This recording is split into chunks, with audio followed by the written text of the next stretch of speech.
Baik, teman-teman sekalian, dalam kaidah fiqh itu sifatnya sangat fleksibel, sesuai dengan kondisi zamannya di era-era yang berbeda.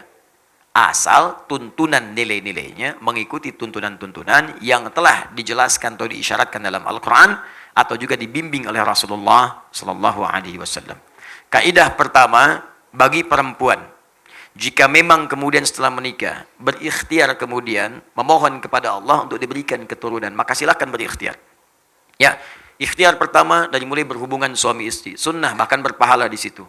Ya, ada dalilnya tuntunan di Quran misalnya surah ke-7 ayat 189. Ya, ada lagi nanti di Al-Baqarah misalnya ayat 187 sampai ayat ke-223 juga ada di situ. Dari 222 bahkan dari nikahnya 221, 222 sampai 223-nya. Ada batasnya. Kapan itu berhenti, kapan itu dilakukan. Saat haid tahan, suci silahkan. Yang kedua, kalau setelah berhubungan itu belum ada tanda-tanda, maka cari amalan-amalan yang dengan amalan itu bisa melahirkan jawaban dari apa yang diharapkan. Rumus motivasinya ada di Quran surah 5 ayat 35. Ya ayyuhalladzina amanu taqullaha wabtaghu ilaihil wasilah. Hei orang-orang beriman, tingkatkan takwamu kepada Allah, cari wasilah dengan takwa itu untuk menjawab apa yang kamu inginkan. Misal Anda punya harapan nih, ya Allah saya pengen punya keturunan, 2 tahun belum ada, 3 tahun belum ada, 4 tahun belum ada. Apa cara terbaiknya? Kata medis gak bisa ini mustahil, kata klinis gak mungkin. Maka cara yang terbaik adalah kembali kepada Allah yang tidak punya batas. Semua akan dikasih. Bagaimana caranya? Allah berikan satu jalan, satu aja. Ittaqullah, tingkatkan takwa kepada Allah. Rumusnya takwa. Takwa itu disebutkan 115 kali dalam Al-Quran. Maka setiap menyebutkan kalimat takwa, di situ ada amalan. Keluarkan amalannya, tempuh amalan itu dengan niat untuk mendapatkan jawaban dari ikhtiar yang sedang dikerjakan. Apa contoh dari takwa itu? Salat. Karena kalimat takwa pertama dalam Al-Quran, bagi orang beriman disandingkan dengan salat. Dan mana dalilnya Ustaz? Quran surah kedua Al-Baqarah ayat kedua sampai ketiga. Dzalikal kitabu la raiba fi hudan lil muttaqin. Siapa orang takwa muttaqin itu? Ayat 3-nya. Alladzina yu'minuna bil ghaib wa yuqimunas shalah. Yaitu orang yang telah beriman kepada Allah walaupun tak nampak dalam pandangannya, maka dia memaksimalkan salat dengan membuktikan keimanannya kepada Allah. Buktikan iman dengan salat. Minta dalam salat, bangun, tunaikan salat. Dan lewati seperti orang biasa. Orang biasa cuma 5 waktu, Anda tambah dengan sunnah, bangun tahajud, bikin mihrab, salat di situ, minta, mohon kepada Allah dalam salat Anda. Ini pernah dicontohkan langsung, bahkan ada dalilnya. Kisah Nabi Zakaria. Di Quran surah ketiga Ali Imran. Ayat 38 sampai 39. Bangkit sholat di mihrab. Begitu sholat, berdiri, minta kepada Allah. Dalam berdirinya mohon. Ya hunalika da'a Zakaria Rabbah. Di mihrab itu saat sedang sholat, Nabi Zakaria bermohon kepada Allah Rabbnya. Ya ingat ya, sholat itu hal yang sangat penting untuk bermohon. Karena itu secara fikih, sholat disebut doa. As-sholatu hiya doa. Sholat itu doa. Jadi kalau sedang sholat minta, ada 4 posisi yang paling strategis. 4, 1 berdiri, 2 saat ruku', 3 saat sujud, 4 sesaat sebelum salam. Strategis untuk memohon kepada Allah, minta. Makanya dulu semua nabi orang soleh itu kalau punya hajat, sholat. Minta. Sholat.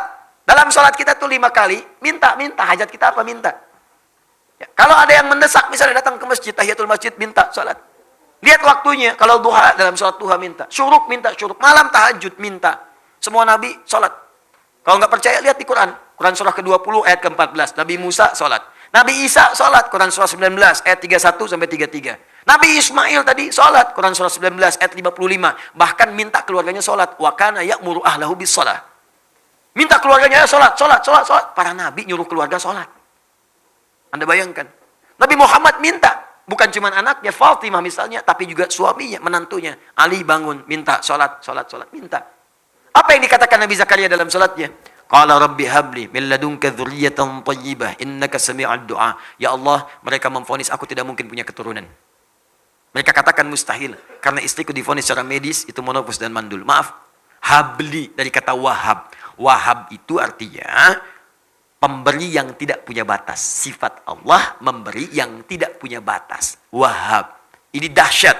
Ini kalau ingin berdoa, awali dengan nama Al-Asma'ul Husna. Ayatnya jelas. Quran surah 17 ayat 110. Qulid Allah awid Rahman ayyamma tad'u falahul asma'ul husna. Kalau punya hajat, sebut nama Allah atau Ar-Rahman, atau cari nama yang sesuai dengan hajatnya. Kalau butuh rizki, ya Razzaq. Besok mau ujian, ya Al-Alim. Kan? Ini pengen punya sesuatu. Kata manusia terbatas. Cari yang tanpa batas. Wahab. Wahab. Permintaannya disebut hab. Kalau untuk banyak, hablana. Untuk sendiri, habli. Qala rabbi habli min ladunka dzurriyyatan thayyibah. Ya Allah, saya mohon anugerahkan dari sisimu saja ya Allah.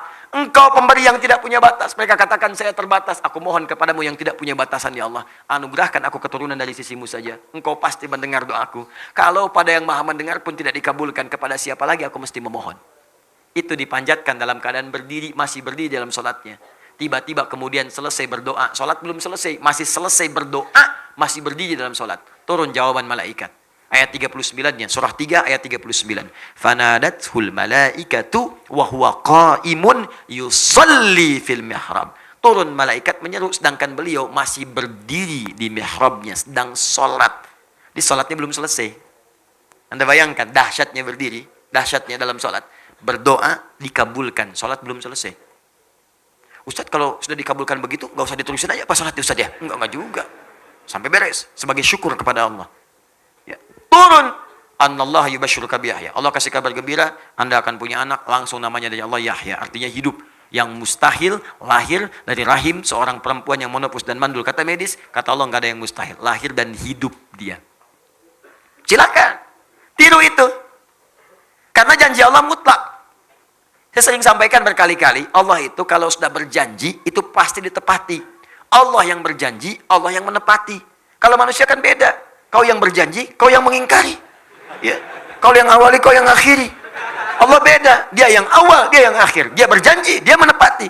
Innallaha la yukhliful mi'ad. Allah tidak mungkin kemudian mengingkari janjinya. Pasti ditepati. Ya, jelas sampai di sini? Kapan itu terjadi? Cari situasinya sampai dengan Anda membaca kalimat iyyaka na'budu wa iyyaka nasta'in. Itu perintah di Quran surah kedua ayat 45. Wasta'inu bisabri wassalah. Kalau punya masalah, sabar dulu lalu minta dalam salat. Wasta'inu, minta. Kita akan minta nasta'in. Kita mohon iyyaka na'budu wa iyyaka nasta'in. Maka dijawab di hadis qudsi. Qala Allahu azza wa jalla, hadza baini wa baina 'abdi wa li 'abdi ma sa'al. Ini perjanjian antara aku dengan hambaku. Kalau hambaku benar salatnya sampai bacaan ini, apapun yang dia minta sekarang aku akan kabulkan. Saya pernah ajarkan ini pada beberapa kalangan. Ya, ini dari Qurannya, bukan dari saya. Kalau Anda yakin, Allah pasti berikan. Masya Allah, ada yang 7 tahun, 8 tahun, sekian tahun, dia praktekkan. Tidak menunggu lama, tiba-tiba kirim foto mihrabnya. Ya.